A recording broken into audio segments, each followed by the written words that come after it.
Lisa Hanna, former Miss World, former Member of Parliament, and now Instagram firecracker. But let's be real, she has people talking. Some critics say she's lost all self-respect. Why is a former MP showing so much skin online? Others grumble. If she had so much to say, she should have said it in Parliament. Not now, when it's too late. And then there's the gossip about her marriage. She's way too beautiful to be with a man who looks like her grandfather. That's just a sugar daddy situation. Sounds harsh, doesn't it? If you only listen to the critics, you'd think Lisa Hanna had fallen from grace. But stick with me, because by the end of this story, you'll have a much better understanding of who Lisa Hanna really is. You may still not like her, but at the very least, you'll be less arrogant when you speak about her.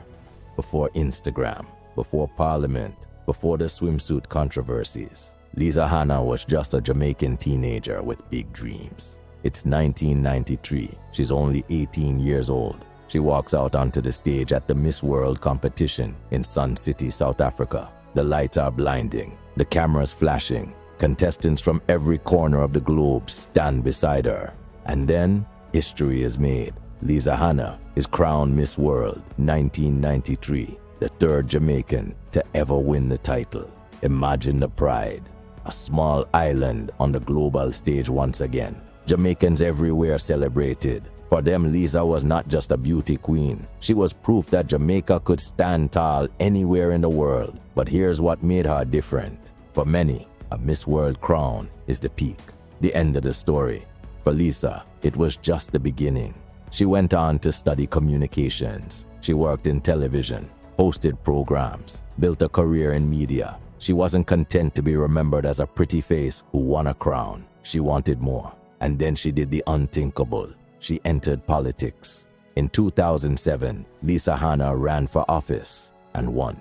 She became the Member of Parliament for Southeast St. Anne. Think about that transition. From global beauty queen to one of the toughest political arenas in the Caribbean. This wasn't an easy leap. Politics in Jamaica is not polite handshakes and calm debates. It's fierce. It's personal. It's survival of the fittest. But Lisa didn't just survive one term. She went on to serve 4. And in 2012, she was appointed Minister of Youth and Culture. She was responsible for shaping policies for Jamaica's young people, for preserving the island's culture, for leading the celebrations of Jamaica's 50th independence anniversary. From the runway to the cabinet, Lisa Hanna had transformed herself. And that transformation, that constant reinvention is part of why she's still such a lightning rod for attention today. Because every time the world thought they knew who Lisa Hanna was, she came back with another chapter. Lisa Hanna's political journey wasn't a walk in the park. Representing Southeast St. Anne meant real people with real problems. Roads, jobs, schools, opportunities.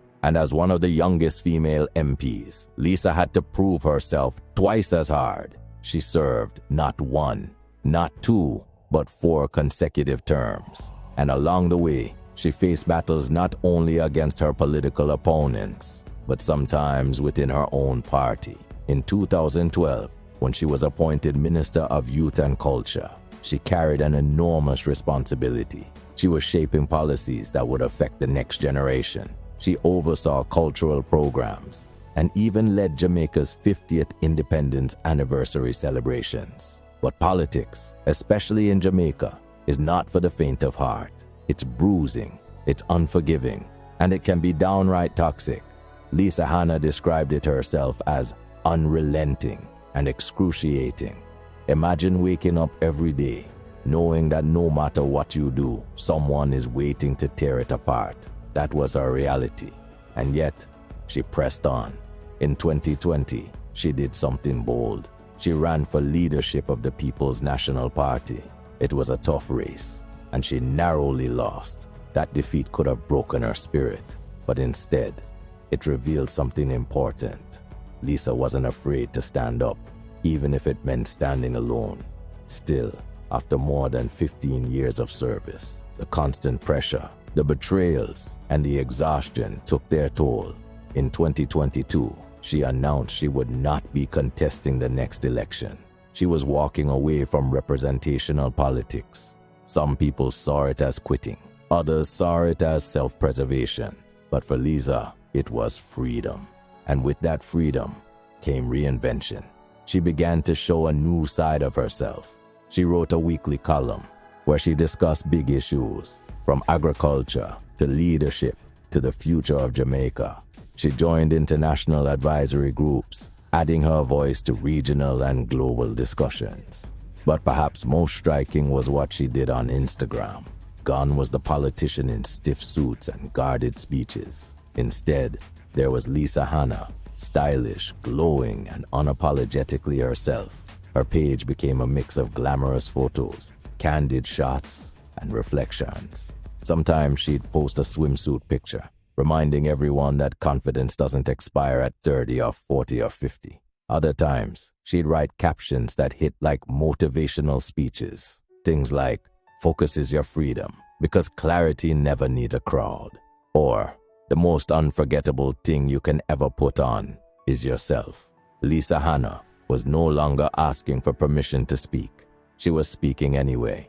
She was no longer waiting for approval from political colleagues. She was giving herself approval, and in doing so, she attracted an audience of hundreds of thousands of people who were drawn to this mix of beauty, wisdom, and authenticity. But you already know what happened next. As her followers grew, so did her critics. Now here's where things get spicy. The critics. Let's put their voices on the table, one by one. First voice, the morality police. Lisa Hanna has lost her dignity. A former minister should not be half naked online. It's vulgar. It's indecent. She should cover up. Second voice, the political cynic. Now she has all this to say. Where was this voice when she was in parliament? Where was this boldness when she could have passed laws? Too late, Lisa. Too late, third voice. The gossip monger. Look at her husband. He's much older. She could do better. She's beautiful. And she's stuck with her sugar daddy. That's embarrassing. And finally, the moral judge. She's not a role model. Not anymore. Young women shouldn't look up to her. Convincing? Maybe. If you stop there. If you never look deeper. But let's take each one of these and burst the bubble. On the claim that Lisa Hanna shows too much skin, I have one question. Where were these critics in 1993? Where were they when Jamaica proudly celebrated her in a swimsuit as Miss World? Back then, the swimsuit was a crown of national pride. Now at 50, it's vulgar. What changed? Her body or your comfort level? This isn't about dignity. This is about double standards. We applaud beauty when it wins us a crown. We condemn it when it's owned by a confident woman in midlife. Confidence does not expire. Not at 30. Not at 40, not at 50, on the argument that she should have spoken up in Parliament. Let's be real. Politics is not Instagram. It's not Twitter. Every word in Parliament is dissected, twisted, weaponized. She wasn't silent. She often stood alone. She even ran for party leadership. That takes courage. Now she's free from party discipline. She can say what she really thinks. That's not hypocrisy. That's evolution. And on the sugar daddy argument, this one makes me laugh.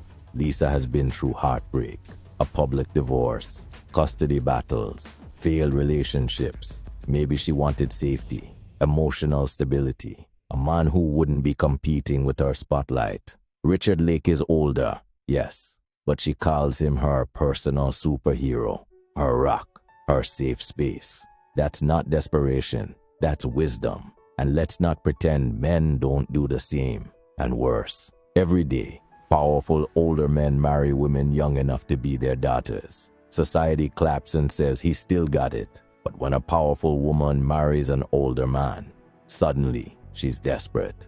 That's sexism, plain and simple. And finally, the role model argument. Lisa Hanna has been inspiring people since she was 18. Miss World, minister, businesswoman, writer, mentor, motivator. Hundreds of thousands follow her online for encouragement. A swimsuit photo does not erase a lifetime of work. If anything, it proves something deeper, that you can be intelligent, accomplished, and confident in your skin at any age. So when you listen closely, the critics aren't really talking about Lisa. They're exposing themselves, their insecurities, their discomfort. They're double standards. Because Lisa Hanna's story doesn't say, look at me. It says, look at yourself. Critics love to forget that behind the glamour, the speeches, the Instagram posts, Lisa Hanna is human. She's been through heartbreak, a painful divorce, public custody battles, political defeats, betrayals, headlines dragging her name through the mud.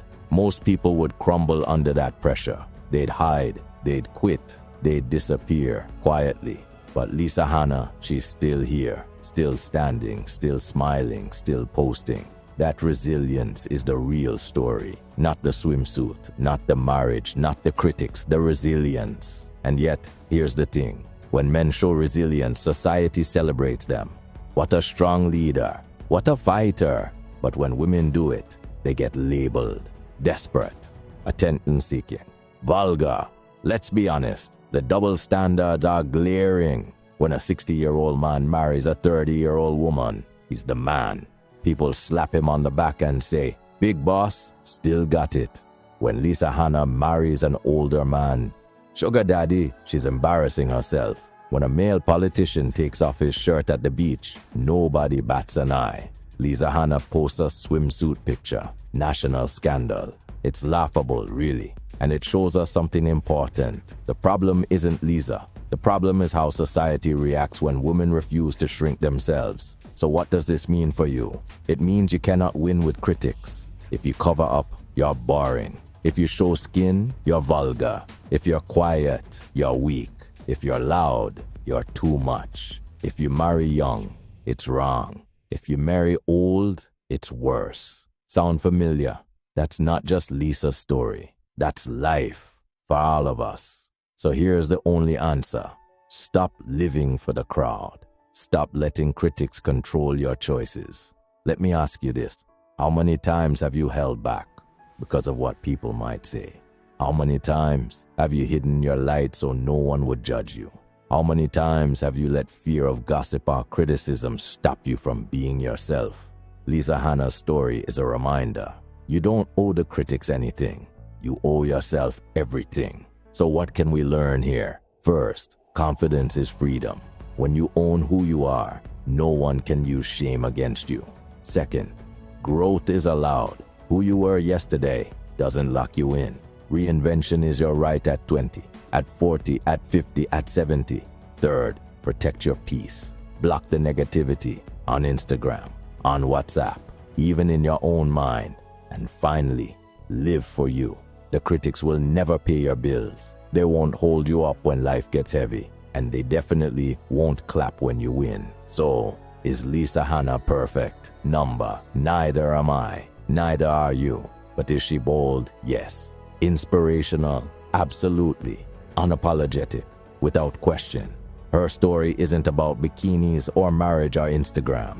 It's about choosing to live on your own terms, even when the crowd screams. And here's the final truth.